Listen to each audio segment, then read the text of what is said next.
most lighting designers have an understanding, a lot of architects still don't, as far as the fact that lighting reps are compensated by the manufacturers. That is our existence.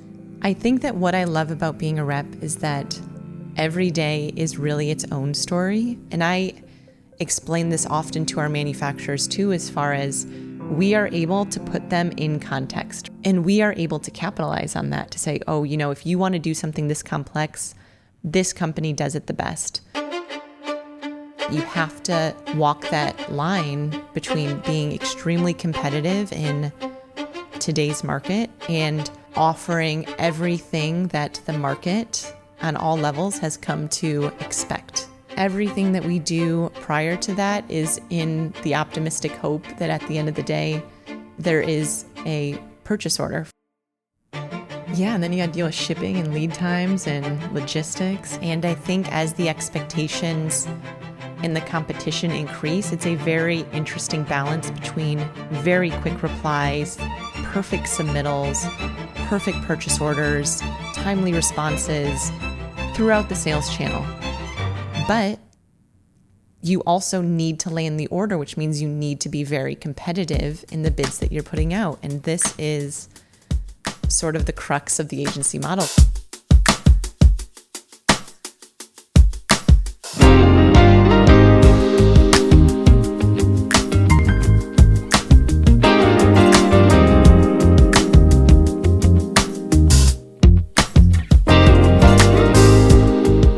Welcome to the Light Pod, built by Light-Eye, the #1 podcast for thought-provoking and inspirational conversations when it comes to the people, the process, and the product behind design, all with a little bit of love for lighting along the way.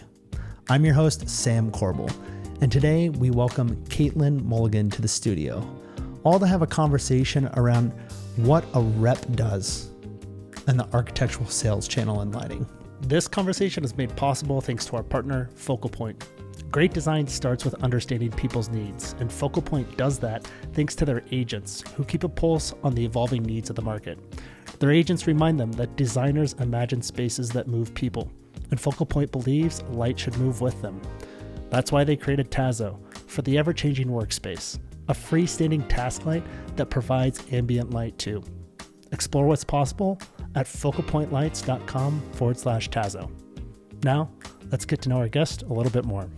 What's up, Caitlin? Hey, it's good to be here. Welcome back to the podcast. Wow. Yeah, that was a while ago. We've evolved a little bit, but the good news is we sound great and now we look great too. It's great. Caitlin, thanks so much for joining me in what I feel like is a critical conversation to have, not only on this podcast, but for our industry. There's so many different things that happen in the sales channel, but so few people understand what A, a sales channel is, or B, what is a part of it. Today, we'll break down the component you're most familiar with because you've sat in that chair for quite some time, which is the manufacturer's rep channel. But before we dive into the juice, tell everybody a little bit about you. Who's Caitlin, and how did you find yourself in your career and your passion in this industry? I studied architecture at the University of Michigan.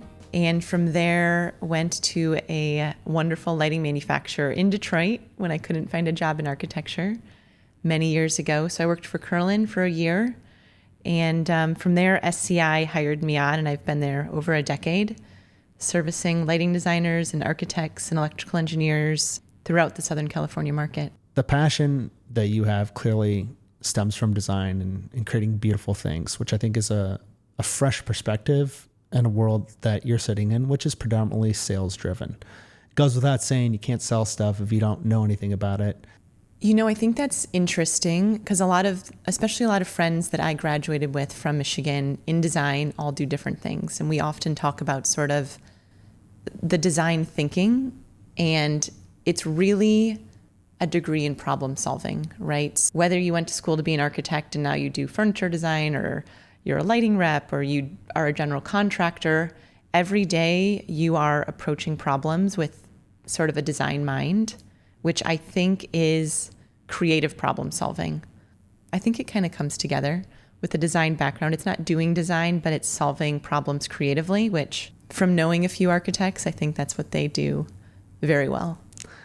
design thinking is just fundamentally a way of thinking, right? You could have scientific thinking, you could have design thinking.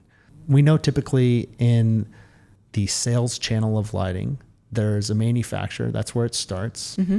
Then there's a manufacturer's rep, which typically is directly associated with that manufacturer, but independent. And then beyond the rep is an electrical distributor, an electrical contractor, and a general contractor. For those of you who are wondering what all of those other things do, don't worry. There'll be more episodes and content around that. But this one today is focused just on the rep.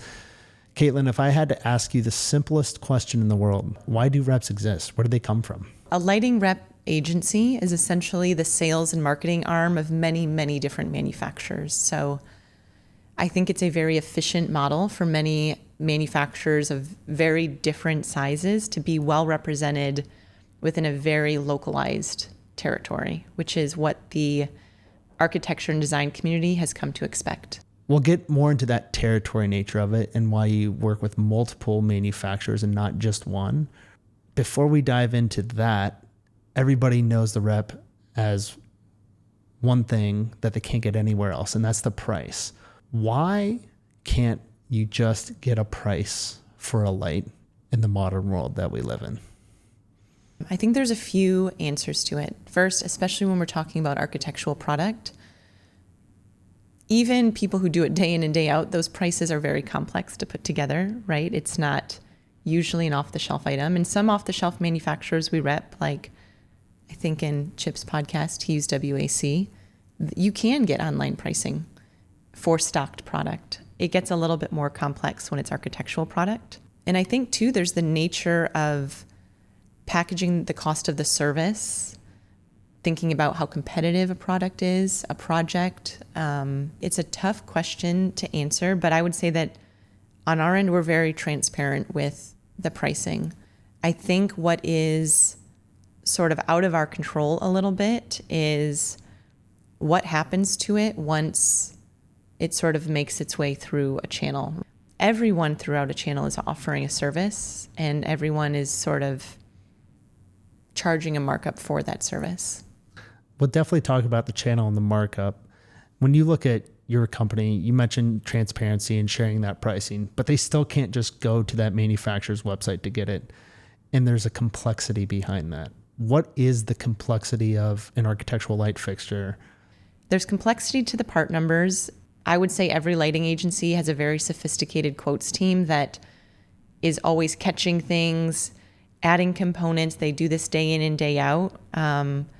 Whether it's like, hey, this fixture schedule said recessed linear, not a whole lot of information. Well, they can look at the project and say, hey, it's probably 0 to 10 volt dimming.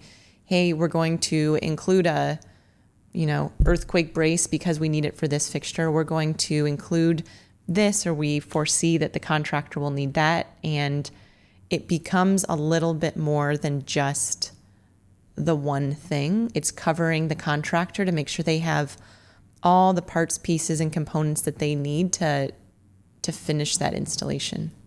At the end of the day, while it may seem like just a light fixture, there's technology that goes into that. There's installation. There's components for that. Potentially what happens down the road if something or it entirely needs to be replaced. There are certain products where it makes sense to say, hey, this is your price. Hey, distributor. A distributor has a price list. Some contractors have access to price lists. A lot of our lighting designers do. And they're like, oh my God, perfect. This downlight is $150. That's perfect for what I need. And then you see the lighting fixture schedule and you're like, oh my God, but you need 0% dim to dark dimming. And well, you need it to be adjustable. You need these 4 options. This actually isn't even compatible with that. And that's not a $150 downlight. That's closer to $225 or $300. I think it's fair to say that while the manufacturer kind of kicks off the channel, the rep really is that first point, that first touch point in the channel. What is the hard, fast role at a basic level and why reps exist today? A lighting rep is involved throughout the process of design. So it is providing education, product knowledge, samples upfront, usually before a design exists. It's servicing a designer, whether that's through budget pricing, sample requests, answering questions, during design. A big portion of our rep agency is obviously our quotations team. So we're quoting projects, and it's for one project, it might be 20 different quotes because every contractor goes through 3 distributors and they all seem to have different counts and takeoffs and requirements, sorting through all of that. And then a lighting rep at the end of the day processes the purchase orders. So at the end of the day, we are processing the orders on behalf of our manufacturers. And everything that we do prior to that is in the optimistic hope that at the end of the day, there is a purchase order for material that is shipped, installed, and that everybody's happy. So it's a sort of a long path to a very simple goal. When you look at the fundamental extension of a rep, you are doing the sales and marketing for that manufacturer. Earlier, you mentioned how you don't just do it for one manufacturer, but you do it for a whole group of manufacturers. Why is that? It's very efficient. It makes the relationships very efficient, right? So whether it's an electrical engineer, or distributor, electrical contractor, architect, lighting designer, they really have their relationship and their trust with you, right? So they are trusting that the products you're recommending you believe in and that you will stand behind. So it's very efficient because on any given day, any specifier will need an exit sign. They'll need an inverter. They'll need a downlight, a linear, a parking garage fixture, a bollard.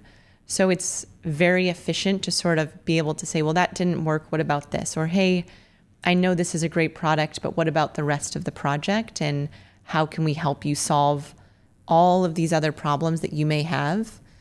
I think it would be very inefficient to say, well, I can help you with the downlight, but you're going to have somebody else walk in the door to help you with the inverter in case of an emergency. That feels inefficient. When you look at the nature of all of these services that you're providing, why only a certain geographical region? Why isn't there just one rep for the country? I think that this is sort of what the A&D industry, the architecture and design industry, and greater has come to expect, right? They want personal relationships with the people that are in their office every day. And especially servicing a market like Los Angeles, I can promise you that even with many, many people every day going out and meeting with clients, it's not enough, right? Sometimes reps have a state, but in certain cases, reps have multiple states now. What's the difference between, just covering a city versus covering 4 different states? I mean, I think in short, it's the density of the design community, right? So LA is very, very dense when it comes to very talented lighting designers and architects. So there's more than enough people in need of support. I can't speak to agencies that have multi-state coverage, but I would assume that even within that agency, the sales teams are somewhat local to the clients that they offer support to. When you look at the role of a rep, we talked about kind of a whole list of services, but when you look at the direct relationship between the manufacturer and the manufacturer's rep, what are the things that the manufacturer, frankly, isn't going to do or doesn't want to do, and that's why they've hired you? Most lighting designers have an understanding. A lot of architects still don't, as far as the fact that lighting reps are compensated by the manufacturers. That is our existence. We are essentially paid to represent those lines. So in doing that, they expect us to really manage the projects, right? When there's job site issues, when there's pricing complexities, when there's samples needed or mock-ups need to be serviced, that falls mostly on the reps because they sort of are putting it in our hands to be a part of them local to the market. So big markets may have somebody from a factory that's local, but that is more often not the case. So if there is any local support needed, it's you. You are Cooper. You are Focal Point. As far as your clients are concerned, that is that company. I want to pick on an often big need of the design community. I really like this but can you do that? Or can you change this? Or what do you want to do? I mean, I feel like that's such a huge part of why a rep is important, which may seem counterintuitive because the question is directly to the manufacturer about their product. And ultimately, they're the ones who are making the decisions. Why does the rep become such a critical part of every custom modification or changing things when it comes to light fixtures? Yeah, I mean, there's something to be said for experience, right? It's very easy when someone says, hey, I need a linear custom mitered corner, but I need it to have this special optic and this uplight component's really important. And then actually over here, we're going to need a curve. Well, instead of designer, you looking at 15 different websites trying to figure out who can do that, let me just tell you, based on experience, it's these two guys who are most likely going to be able to accommodate that based on past experience. Let me shoot a quick text because I'm not sure they can do this one part that you asked for. So it's that level of responsiveness and knowledge that I hope adds so much value to the conversation. And I explain this often to our manufacturers too, as far as we are able to put them in context, right? We understand what they do very, very well compared to other competitors in their sort of vertical. And we are able to capitalize on that to say, oh, if you want to do something this complex, this company does it the best. So if I were you to save yourself headaches, even though this guy can do it, definitely go this way. Based on my experience, their engineering team is second to none. You would never hear that if you called one of 5 manufacturers. You would hear, yes, we can do it, most likely, or no, we can't do it. You wouldn't hear a gradient of maybe pros and cons and what to look out for in past experience based on a variety of factors. I'm always optimistic that designers find that valuable. It's dynamically frustrating and exciting at the same time that as many lighting products that are out there on the market today, there's not just one that's readily available. I think another big part of, having to custom modify things or tweak things or whatever is the beauty of what the entire sales channel serves, which is creativity. Creativity is a beautiful thing. And a big part of that is also at the manufacturer level, innovating new products and things like that. Talk to me a little bit about, the manufacturer's rep and how you guys get involved in not necessarily creating that product, but really, shaping the voice behind it and the need for it. I would say very often the manufacturers will come to the reps first for sort of a need-based question. Like, hey, does the market need this? What do you see as an opportunity? Because we are essentially the front lines for all these different manufacturers, and we are fielding the questions, right? How many times does someone need to ask for a curved corner before we bring that back to our manufacturers and somebody's like, you know what? That's the direction we're going to move. That will be added to our product line. So we see so much information, whether it's the questions coming at us, whether we see competitive products being specified, whether we say, hey, why weren't we included in this conversation? It's like, oh, well, you don't have X, Y, and Z available. I mean, as a competitive person, you take that back to your manufacturer and say, hey, I think we're missing the boat here, and this is why, and this is based on 10, 15 conversations, I think we need to look at this. And we are so lucky to have so many great manufacturing partners who take that very seriously and develop really incredible products as a result. When you flip the script, manufacturers also ask you, hey, thanks for all the feedback, but this is what we have. Can you go out there and sell it? You truly are an extension of that manufacturer. And because of that, it's how you get paid. I want to take a break, but when we come back, we're going to dive more into the nuts and bolts of not only the business, but the outcome and how reps actually make their money and get paid. Sound good? Sounds good, Sam. This conversation is made possible thanks to our partner, Focal Point. Design isn't just about how a space looks. It's about how it feels, sounds, and supports the people who use it. That's why Focal Point created Polina, a lighting-first solution that balances beauty, acoustics, comfort, and sculptural form. Polina offers flexibility for your vision. Available in 27 and 42-inch diameters, you can use it as a statement pendant, a subtle sconce, or arrange it in a cluster to create an immersive environment. Installation is contractor-friendly too, thanks to the remote power systems they created. Polina was built to perform and designed to inspire. Discover more at focalpointlights.com/Polina. Welcome back. Over the break, Caitlin and I were chit-chatting and diving into the rep world just a little bit more. I probably should have said this earlier, but in full disclosure, I was also a manufacturer's rep for 10 years. And while I have some knowledge, this truly is Caitlin's opinion, Caitlin's point of view, and I'm simply here to support it. Caitlin, welcome back. Thanks again for diving into something I have to say, I'm just super passionate about, right? I got to do what you do today for 10 years, and I think it took me 10 years to figure out what it was. So here we are, hopefully giving people a chance to maybe not have to wait 10 years to figure out what a rep does, how it works, and why it is important and brings value to the channel. There's a lot of services you guys provide. There's a lot of things you do, but you mentioned earlier, I think maybe around 8 minutes, the hopeful purchase order. The hopeful purchase order. Yeah. It is truly hopeful. And even when people say, yeah, we're good, let's go, it doesn't matter if there's a verbal commitment or even a written commitment. Things can still happen. When the purchase order comes, that's a contractual and legal binding document to say, I'm going to buy this stuff for this price.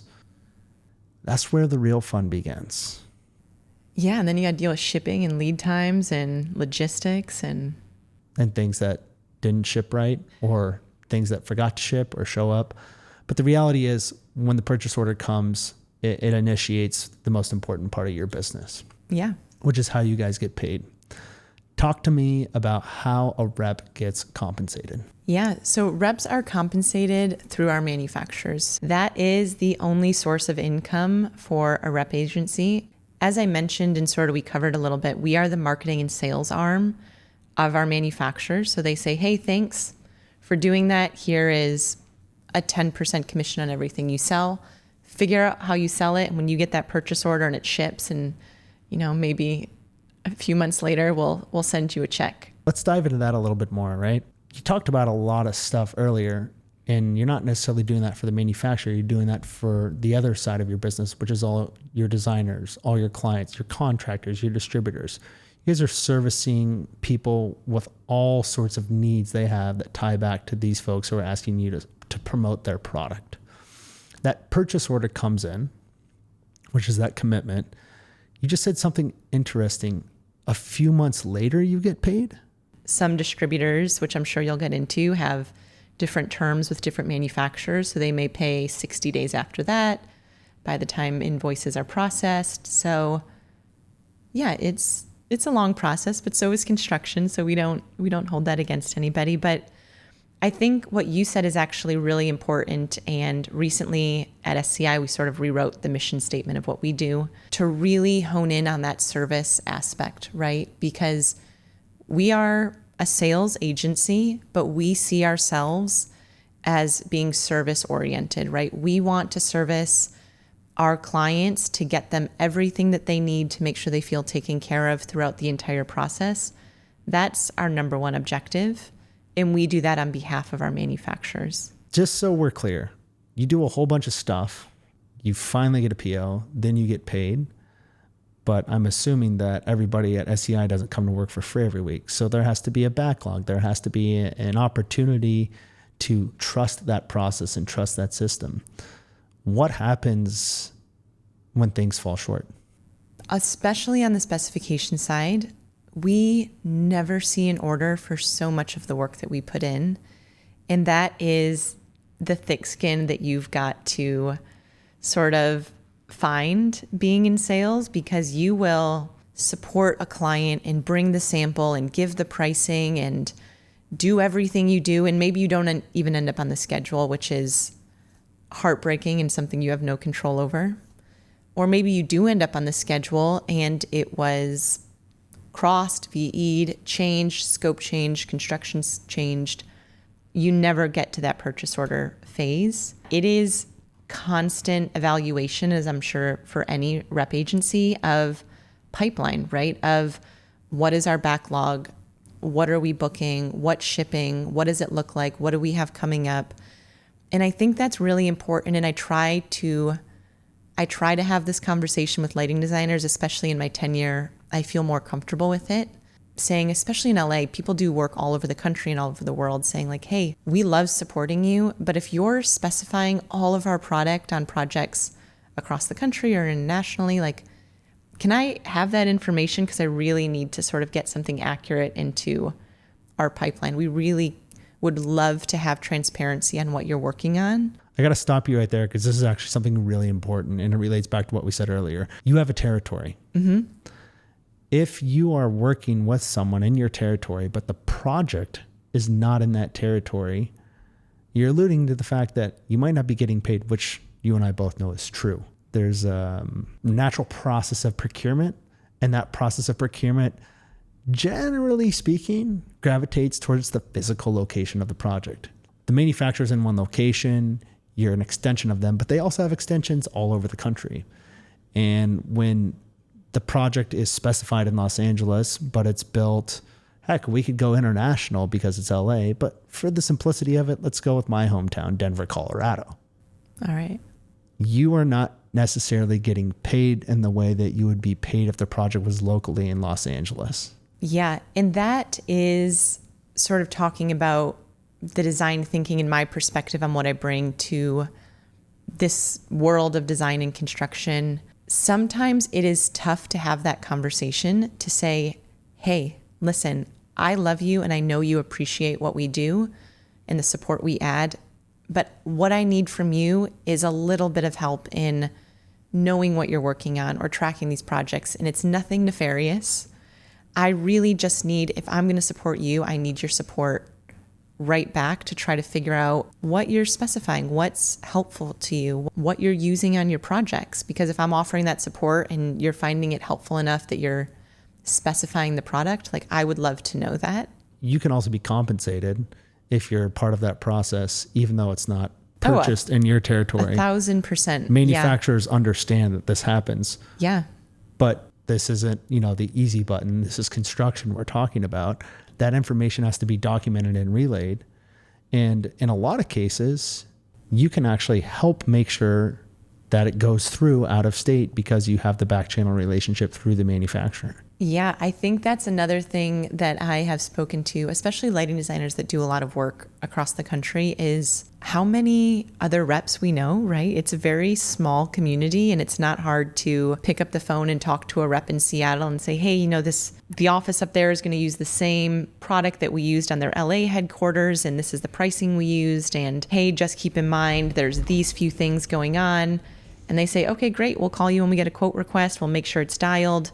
We'll be very conscious of the price. We know that it's, you're providing a discount based on the fact they use this product on their 3 different headquarters. Got it. Done. We have those conversations all the time, but we can't if we don't know. But you're not getting paid for that time until that order happens. Oh my God. Well, out of territory, that could be a whole nother podcast because we're not getting paid until maybe an order's written and then we can track it down, which is... Sometimes you're not even paid for it. So all this goes to say, that relationship and that service that you provide with that client, it's always a two-way street, and a relationship is. And there's reasons you're asking for the things that you're asking for. I know that fundamentally commissions have been the biggest way and the only way that reps have historically been paid. There's 2 other things that are happening across the country, and I'm curious to get your take on it. The first is payment above and beyond commission, which people often refer to as overage or additional money. And then the second thing is these service arms or solution providers based on the fact that you're not selling lighting anymore. It's a technology system with lighting controls attached to it. What do you know about those, and how do those fit into that how reps get paid conversation today? Yeah, we don't have a ton of service-oriented direct payments, maybe on the control side, very rarely for commissioning or something associated with the controls department. But it is mostly commission and overage, which I will admit in today's climate, overage is harder to find on projects. So that's when, if a downlight sells for $100, based on the work that we've put in to the project, you might sell it for $105, $110. It's usually closer to that 5% over the cost to account for the samples you provided and the education you provided, the service, the processing of the purchase order, the double checking of the photometrics, the, running an emergency calc with a 24-hour turnaround. Rep agencies are, I think, a little bit more robust than they used to be as far as the services that we need to compete and the services that the design community expects us to provide, whether that's controls drawings and takeoffs, whether that's turning around photometrics for support in ancillary spaces, whether that's heavy-handed support on design build initiatives. And that does go a little bit above and beyond sort of that 10% mark. But like I said, it is a very, very competitive market. So I also don't want the perception to be that anyone's making that much overage, because it is, you need to cover your expense and you need to account for the amount of income that you need to sort of offer that support that is expected and the turnaround times that are expected. And that's all done at a local level, which I think is the most important thing to understand this in this part of this conversation, right? Manufacturers, as you've said 100 times now, hire you to be their sales and marketing. They pay you a fixed commission. Now, you're out there servicing all your other clients with all these other services locally based on the time you have, the conditions of the project and everything else. There's not really any other way for you to get paid than to, what we'll call, for simplistic terms, put more money on that light fixture, because that's the transactional nature of a rep. It's totally objective to the fact that only you know everything you're doing to go above and beyond what the table stakes expectation is. Is that fair to say? Yeah, it is totally fair to say that we know sort of where that price needs to even out. And right, there's some projects where you're not going to find $1 of overage from anybody because it's white goods material.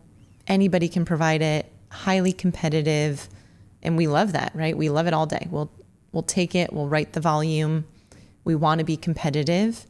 And there are very complex projects. We've done projects that have almost a completely dedicated project manager for 6 months to a year, sorting through very complex submittals and drawings and approvals and purchase orders for, massive multi-million-dollar projects. And granted, there's an economy of scale there, but that's a full-time person running one project. And I want to point out what you just said may have been classically put over in the distributor bucket, right? Where distributors, and we'll talk more about this in another podcast, focused on the role of the distributor. But you have gear, you have switches, you have conduit, you have wire, you have light fixtures, and there has to be a project manager there. But the lighting agent has now had to absorb a component of that, or in some cases all of it, because lighting isn't just lamps and ballasts and sheet metal anymore. It's a technology system. Nobody works for free.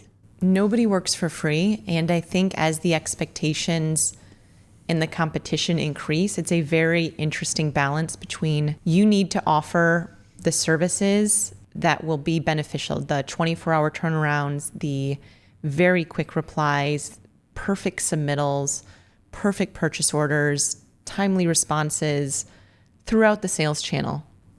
But you also need to land the order, which means you need to be very competitive in the bids that you're putting out. And this is sort of the crux of the agency model, right? You have to walk that line between being extremely competitive in today's market and offering everything that the market on all levels has come to expect.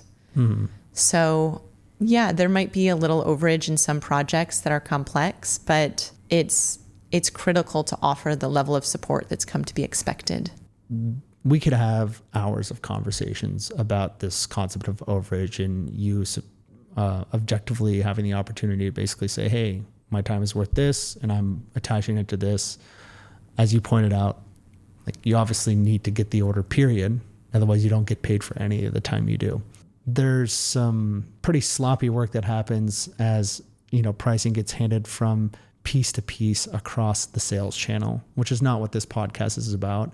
And I know everybody, including the manufacturers, distributors, and contractors, would agree with as well. I appreciate the fact that you've just simply laid out what a rep does for us today. You've done an incredible job of shining light today on how there's just a heck of a lot more in terms of the services and the needs of the market that have naturally gravitated to the rep. You've been doing this a decade.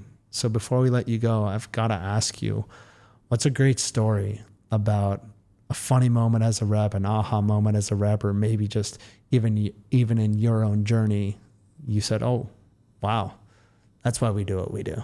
Yeah. I think that what I love about being a rep is that every day is really its own story. I think I've found a competitiveness in myself that I did not know I had before starting in this industry, and maybe overall just growing that thick skin sort of through the trials of being a lighting rep. But at the end of the day, it really is sort of being the best supporting actor that you can be to very, very incredible projects with many talented designers and lighting designers and complex contracting teams. And to be able to walk into a project and be like, this has a very small fingerprint of mine on it, I think is very meaningful.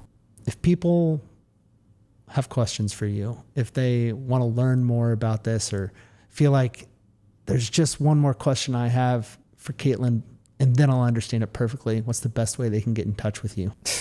I don't know if there's one more thing I could say to help them understand it perfectly, but I have an Instagram that I'll share the handle with that's specific to my work in the lighting industry. An email address. You want me to share it? Oh, we'll put it in the show notes. Okay. Yeah. We'll also put it up on screen if you're watching this live right now. Anyone's welcome to critique what I did or didn't do justice on as a rep. It's so complicated, and compared to the initial conversation that we had, Sam, a few years ago about the passion for the industry, this one was a little bit tougher because it kind of forces me to talk more about the numbers and the sales side, which I always joke, in a perfect world, if I was doing my job right and the orders were just coming through, I could just focus on the service and the design. But at the end of the day, being a business with, 95 amazing people working at SCI, it's also my responsibility to take that into account. Mm-hmm. Not only is it your responsibility, it's your passion. Passion evolves. You grow into design. You create a team. I don't think we mentioned it earlier, but you run business development for SCI. So it's not like there's any shortage of work to do as it relates to figuring out what's next. Caitlin, thank you so much. I appreciate your time. Good luck in your geographical territory of Los Angeles. We'll talk to you soon. Thanks, Sam. Hopefully this was helpful. I'd say it's about a 10 out of 10. Thanks. We'll talk soon. See ya.